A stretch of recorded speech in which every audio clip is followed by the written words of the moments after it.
कहीं कोई आप जो है महसूस ही नहीं कर सकते इतना बड़ा दायित्व, इतना बड़ा काम किया उन्होंने, इतने सरल है, कहीं भी आप जो है उनसे बात कर लीजिए।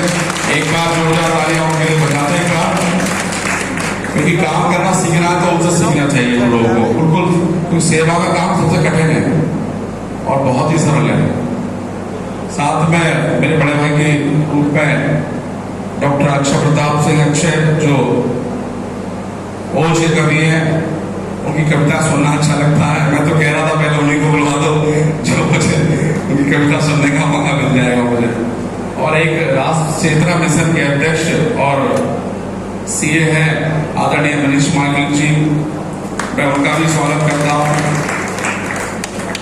आदरणीय ब्रजेश गर्ग जी, जो हमारे बीच में लगातार सामाजिक काम करते रहते हैं।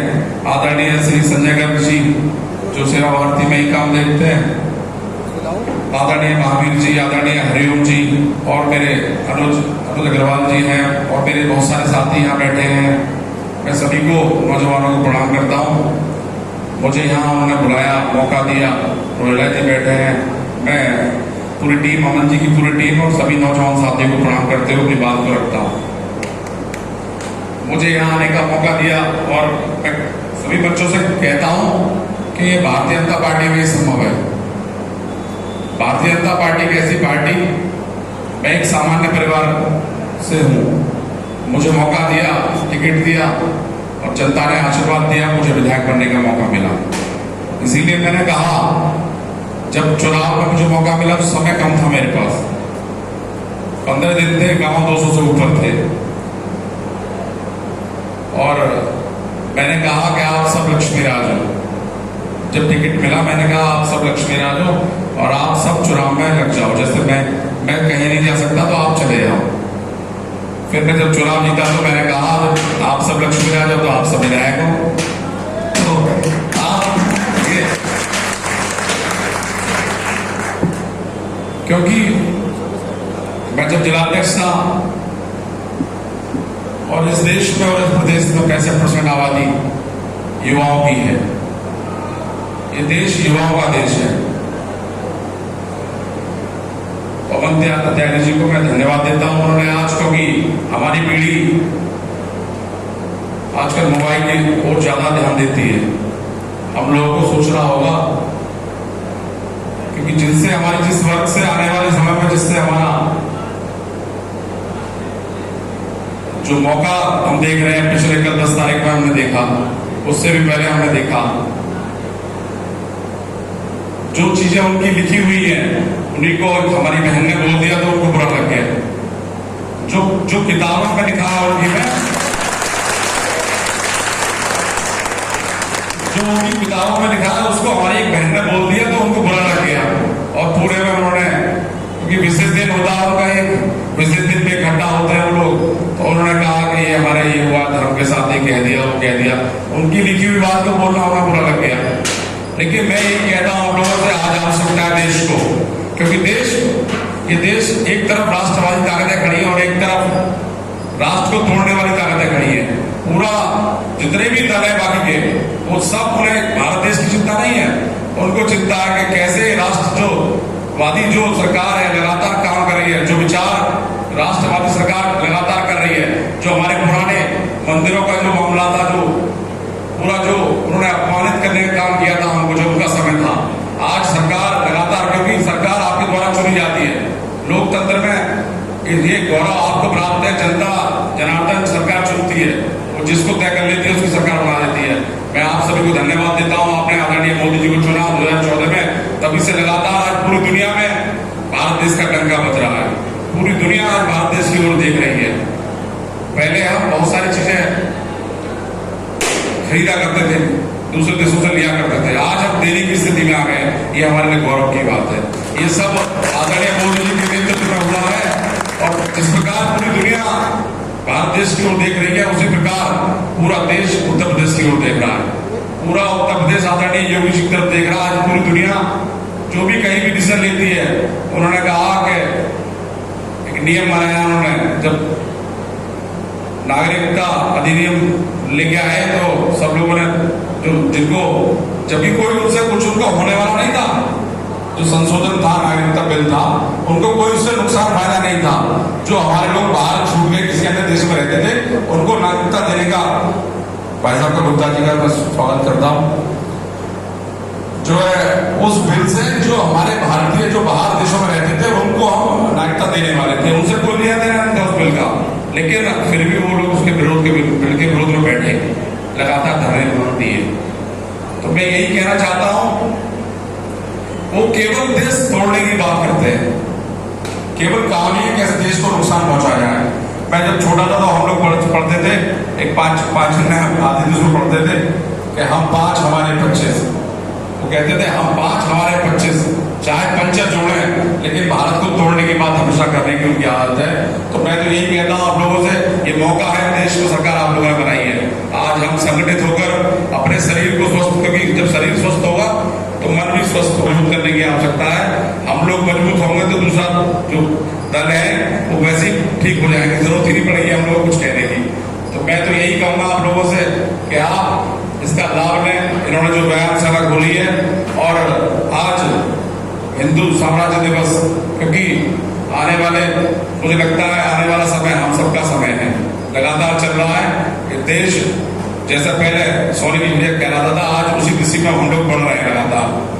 आदरणीय मोदी जी, आदरणीय योगी जी के नेतृत्व में लगातार बढ़ रहे हैं। हमें आवश्यकता है कि हम उनको मजबूत करें, क्योंकि जैसा राजा ऐसी प्रजा।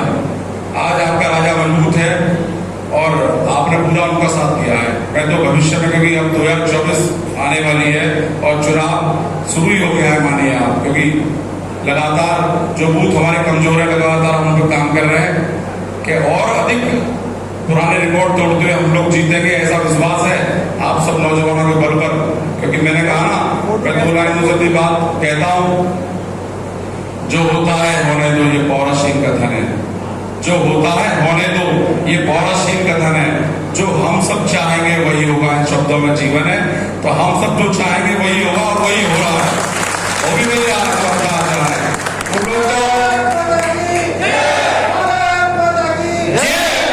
पिछला चुनाव हमने देखा,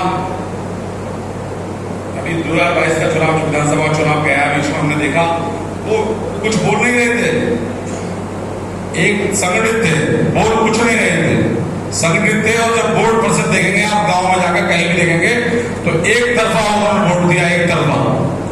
तो मैं तो कहता हूँ लोकतंत्र में, राजतंत्र में राजा का बेटा राजा बनता था, लोकतंत्र में आपकी वोट तय करती है कौन आपका एमएलए होगा, कौन आपका एमपी होगा। ये बहुत बड़ी ताकत आपको दे रखी है संविधान ने। तो मैं कहूंगा आप कहीं हम लोग चुप कर जाते हैं वोट परसेंटेज में, और इसको बढ़ाने की परसेंटेज हम लोग को बढ़ाए, बहुत अधिक बढ़ा है, लेकिन अभी और आवश्यकता है हम लोग उसको बढ़ाएं। कहीं कोई वोट छूट रही है हम उसको बनवाएं। महत्वपूर्ण, जिस प्रकार युद्ध मैदान में जाकर लड़ा जाता है, जो मैदान होता है युद्ध उसमें हथियारों के साथ लड़ा जाता है, उसी प्रकार जो चुनाव है वह चुनाव बूथ पे लड़ा जाता है और उसके साथ साथ वोटों पे लड़ा जाता है। हमारी वोट होगी तो हम वोट डाल पाएंगे। तो हम लोग देखते हैं, अभी बहुत सारे लोग मैंने पिछले चुनाव में भी देखा कि हम लोग जाते हैं जिससे वोट डलती है, हमारी वोट वहां होती नहीं है। दूसरे दल तैयार रहते हैं इसके लिए, वो वोट कटवा देते हैं हम लोगों की। तो हम लोगों को उस पर लगना होगा, अपनी वोट छूटे ना, क्योंकि ये लोकतंत्र का इससे बड़ा कोई त्योहार नहीं है। अपनी वोट अवश्य बनवाएं, अपने साथ साथ अपने जो भी आसपास जो लोग रहते हैं, आपके मित्र हैं, परिवार का कोई भी पड़ोसी है, कोई व्यक्ति जो आपका परिचित और देश के साथ रहने वाला है। भारतीय जनता पार्टी एक ऐसी पार्टी जो राष्ट्रवादी पार्टी है, लगातार देश के लिए काम कर रही है। कोई वोट छूट ना जाए हमारी, लगातार हम अभी से काम शुरू करते हैं इस पर। ये काम हम सबका, क्योंकि हम नौजवान है, हमें ऊर्जा ज्यादा है, तो हमें काम करने की शक्ति ज्यादा, तो हमारी जिम्मेदारी ज्यादा है। मैं आप सभी नौजवानों से आग्रह करूंगा कि आप सब, अमन त्यागी से भी, उनकी पूरी टीम से भी कहूंगा कि जो भी आने वाला समय है वोट, क्योंकि पहले एक बार साल में एक बार वोट बनती थी, अब हर 3 महीने में, हर 2 महीने में एक बार सरकार वोट बनवाती है। तो आप जागरूक होकर उसका लाभ लीजिए। लगातार सरकार काम कर रही है हम लोगों के लिए, बहुत सारी योजना हम लोगों ने निकाली हुई है। मैं यही कहूंगा सरकार की योजना का लाभ लें। कहीं कोई समस्या आपको हो तो मैं आपके बीच में खड़ा हूं, आपका भाई हूं। और क्योंकि भारतीय जनता पार्टी ने मुझे मौका दिया, आपके बीच से लगातार आपके बीच में मैंने काम किया है। मैं इसीलिए कहता हूँ आप सब कभी भी आधी रात में आपके लिए जो भी मेरे काम हो, मैं आपके साथ हूँ। आपके साथ कंधे से कंधा मिला के, आपके कदम से कदम मिला के मैं आपके साथ चलूंगा।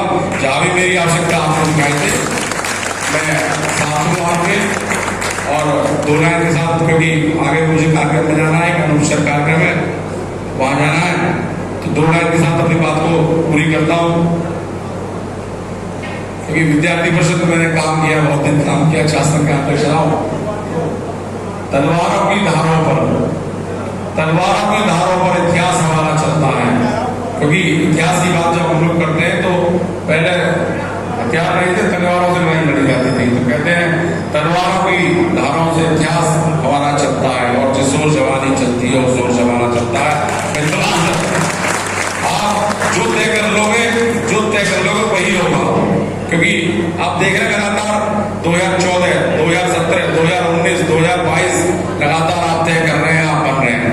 ऐसे ही मैं चाहूंगा लगातार, क्योंकि इस समय वो जो वर्ग है ज्यादा परेशान है, लगातार परेशान है, और उसकी परेशानी बढ़े यही काम हमें करना है। उसकी परेशानी बढ़े यही काम हमें करना है। तो उसके लिए हमें संगठित होना पड़ेगा। संगठन में शक्ति है। वो कहते हैं कि कलियुग संगे शक्ति, कहते साथ साथ रहने से, साथ साथ आप रहेंगे, खाएंगे, पिएंगे, तो उससे आप जो है एक परिवार की तरह रहने लगते हैं। इसीलिए हम लोग कोशिश करें, भेदभाव खत्म करें, जातिवाद खत्म करें। हम सब हिंदू हैं, क्योंकि आज हिंदू साम्राज्य दिवस के अवसर भी है, तो हम सब अपने आप को हिंदू मानते हुए, सब जाति को खत्म करते हुए हम लोग यही शपथ लेंगे। बहुत बहुत धन्यवाद, आपने मुझे यहाँ बुलाया, सम्मान दिया, उसके लिए मैं हृदय की गहराइयों से आपको आभार व्यक्त करता हूँ। मेरी जहाँ आवश्यकता पड़े मैं आपके साथ हूँ। बहुत बहुत धन्यवाद।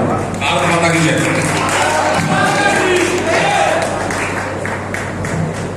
बहुत धन्यवाद भैया का। मैं आपको बता दूं, स्पष्ट कर दूं, भैया ने नुपुर शर्मा का समर्थन इसलिए नहीं किया कि भैया बीजेपी के जिलाध्यक्ष थे। भैया ने नुपुर शर्मा का समर्थन इसलिए भी नहीं किया कि आज विधायक हैं। भैया ने नुपुर शर्मा का समर्थन इसलिए किया है क्योंकि भैया की रगों में भी एक सनातनी का रक्त बहता है, इसलिए किया। इसी क्रम को आगे बढ़ाते हुए यह समय है, हाँ ठीक, आज ये मेरे लिए, सिर्फ मेरे लिए, आपके लिए ना होगी, मेरे लिए विशेष रूप से व्यक्तिगत गौरव की बात यह है कि जिनको देखकर, पढ़कर, सुनकर कुछ कहना, कुछ बोलना, कुछ लिखना सीखा है, आज आदरणीय अक्षय प्रताप, अक्षय राष्ट्रीय कवि जी आज हमारे सामने, हमारे मंच पर उपस्थित है। मैं जिनको देखकर के सारी बातें बोलना, लिखना सीखा हूं, उन्हें मंच पर आमंत्रित करूं, 4 पंक्तियां देता हूं, और 4 पंक्तियों में लगे कि किस कवि को कवि की भाषा में अगर कोई बुलाएगा तो वो कैसे बुलाएगा। मित्रों, आपने कश्मीर देखा, थोड़ी सी बातचीत, बस 1 मिनट की बातचीत करता हूं। कश्मीर में क्या था, हमारे यहाँ का किसान दादा बहुत अमीर नहीं है, या गन्ना बोलते हैं, अनाज बोलते हैं। कश्मीर का किसान सबसे ज्यादा मालदार, सबसे ज्यादा प्रोटीन वाला था। वहां केसर होता है, और केसर की कीमत 1 लाख रुपए किलो होती है शायद, जैसा मुझे पता है। उन लोगों के पास इतना प्रोटीन था, इतना धन था, लेकिन भाई साहब कुछ भी काम नहीं आया। क्यों? क्योंकि हिंदू मुस्लिम भाई लोग चौस रहे सारे के सारे। इसलिए कहना चाहता हूँ, और एक कवि को किस प्रकार अपनी भाषा में आमंत्रित करता है कि नहीं जगत में बचे अहिंसा को पुजवाने वाले, नहीं जगत में बचे अहिंसा को पुजवाने वाले, अपनी माटी को पौरुष विहीन करवाने वाले, शौर्य पराक्रम की थाती से आंख मोड़ने वाले, नराधमों के सम्मुख अपने हाथ जोड़ने वाले, अनाचारियों के सम्मुख भी विनय दिखाने वाले, नहीं बचे भाईचारे का झुंझुना बजाने वाले, नहीं बचे भाईचारे का झुंझुना बजाने वाले। अरे कब समझोगे धर्म मूल का हिंसा नहीं होता है, हिंसक ने होने वाला अस्तित्व स्वयं खोता है। अरे मानता हूं केवल हिंसा उपचार नहीं है, लेकिन सदा अहिंसा भी जीवन आधार नहीं है। दशाननों के सम्मुख तो हिंसक होना पड़ता है। अगर अधर्मी है बोध तो